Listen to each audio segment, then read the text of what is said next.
ఆంధ్రప్రదేశ్లో గతంలో ఎన్నడూ లేని విధంగా చలి వణికిస్తోంది. ముఖ్యంగా అల్లూరి జిల్లా పాడేరు ఏజెన్సీ ప్రాంతాలు గడ్డకట్టిపోతున్నాయి.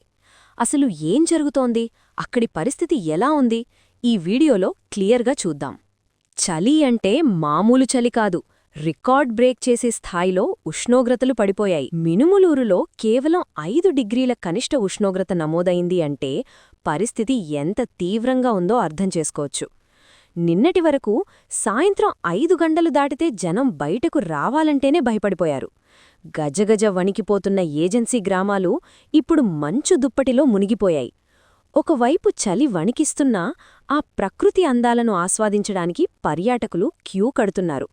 వరుస సెలవులు రావడంతో పాడేరు, అరకు, లంబసింగి, మారేడుమిల్లి వంటి ప్రాంతాలు పర్యాటకులతో కిక్కిరిసిపోయాయి. ఎక్కడ చూసినా పొగమంచు. ఆ మంచులో సెల్ఫీలు తీసుకుంటూ జనం ఫుల్ ఎంజాయ్ చేస్తున్నారు. హోటళ్లు, రిసార్ట్లు అన్నీ ఫుల్ అయిపోయాయి. ఇలాంటి లేటెస్ట్ అప్డేట్స్ కోసం మన ఛానల్ని ఫాలో అవ్వండి.